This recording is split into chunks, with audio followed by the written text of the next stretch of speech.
कितना सुंदर बालक है, अरे ऐसा बेटा मेरा होता, इसे गोद में बिठाती, इसे दूध पिलाती, इसे गोद में झूला झुलाती। ऐसा भाव उसके मन में आया। तो भगवान वामन ने उसका भाव देखा तो मन ही मन भगवान ने कह दिया तथास्तु। अच्छा, जब भगवान वामन ने विराट रूप धारण किया, एक चरण में तल तलातल पाताल रसातल को नापा और एक चरण में भू भुव स्वः महाजन तपः सत्यम ऊपर के 7 लोगों को नाप लिया, तब तो रत्नमाला के मन में आया अगर ऐसा बेटा मेरा होता तो उसे विष पिला के मार देती। भगवान ने कहा तथास्तु। उसकी दोनों मनोकामना भगवान ने सिद्ध की। उसकी दुग्ध का भी भगवान ने पान किया, उसकी गोद में भी भगवान बैठे और उससे भगवान ने विष का भी पान किया। पूतना पर कृपा की। देखो, ये तो हो गई लौकिक कथा। अब इस पूतना चरित्र को ही आध्यात्मिक चरित्र से आप समझो, वेदांतिक चरित्र से समझो।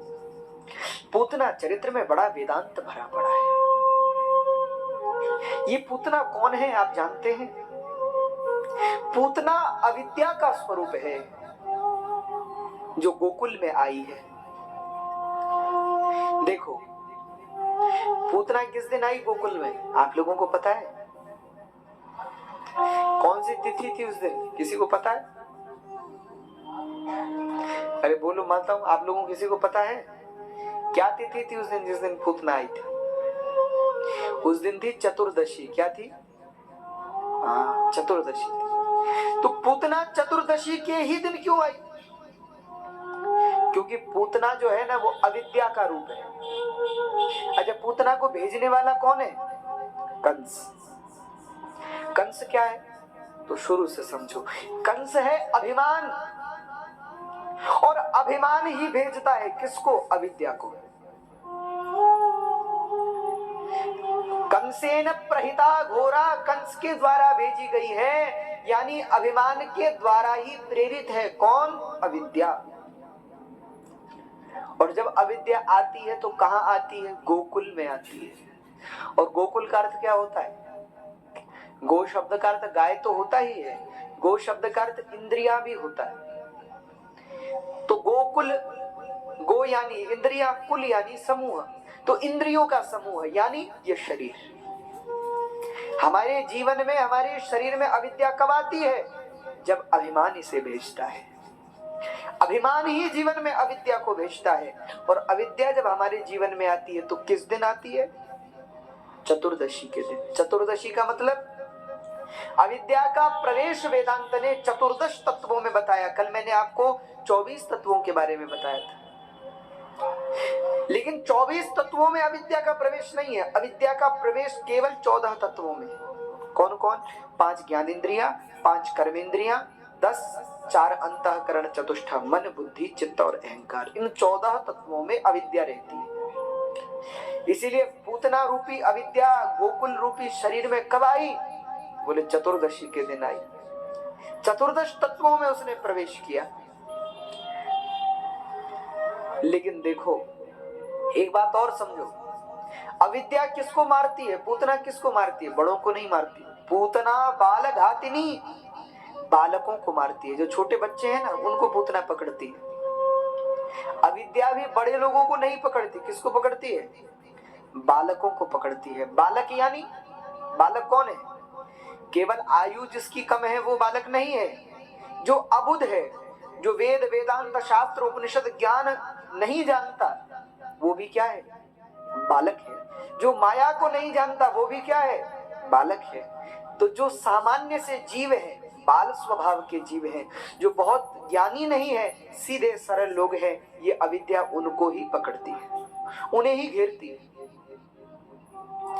और आज जब अविद्या आई है ब्रज में और अविद्या ने घेरने का प्रयास किया, लेकिन एक बात और कहता हूं, गोकुल में कौन है?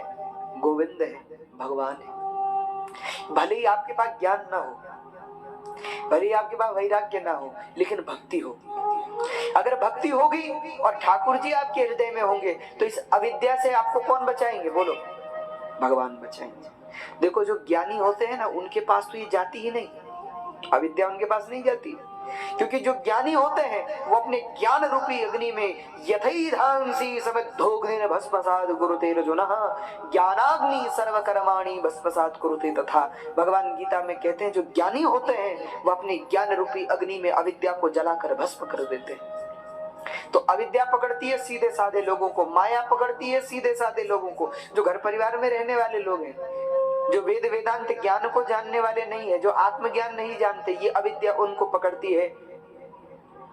तो ज्ञान पाना तो कठिन है, तो क्या करें इस अविद्या से बचने के लिए? तो अगर इस अविद्या से बचना है, माना कि आपके पास बहुत ज्ञान नहीं है, वैराग्य नहीं है, तो एक काम करो, ठाकुर जी को अपने हृदय में बैठा लो।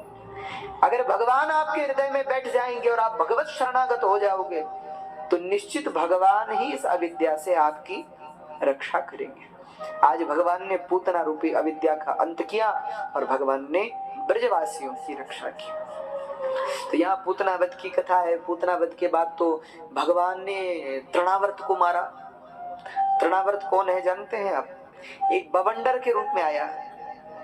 ठाकुर जी बहुत छोटे हैं। अच्छा, तृणावर्त शकटासुर आया। शकटासुर तो तब आया जब भगवान बहुत छोटे से थे। एक दिन पालने में झूल रहे थे। तो शकट जानते हैं आप? आप लोगों ने शकट देखा है? नहीं देखा। बैलगाड़ी का जो पिछला हिस्सा होता है ना, जहां लोग बैठते हैं, उसको कहते हैं शकट।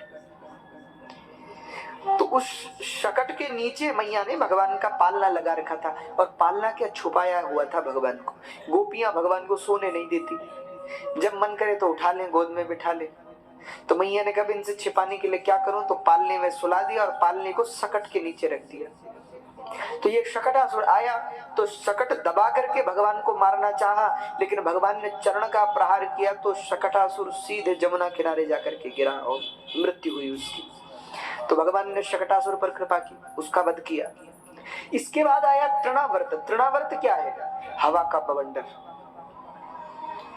और तृणावर्त जब गोकुल में आया तो रजसा तमसा व्रतम, सुखदेव जी कहते हैं राजन सारा ब्रज धूल ही धूल से भर गया। देखो ये तो एक शाब्दिक अर्थ हो गया, लेकिन आध्यात्मिक अर्थ क्या है? रजसा तमसा व्रतम। गोकुल में जब तृणावर्त आया तो पूरा गोकुल रजोगुण और तमोगुण से व्याप्त हो गया। मैंने आपसे पहले ही निवेदन किया, गोकुल मतलब यह शरीर। जब जीवन में तृणावर्त आता है तो जीवन में रजोगुण और तमोगुण बढ़ जाता है। और रजोगुण और तमोगुण बढ़ने का मतलब है, रजोगुण बढ़ने का मतलब भोगने की इच्छा होती है। ऐसा खाएं, यहाँ घूमें, यहाँ रहें, यहाँ खेलें कूदें, तो वो है रजोगुण। और तमोगुणी प्रकृति आती है जब ऐसा वैसा खाएं, ऐसे वैसे सोएं,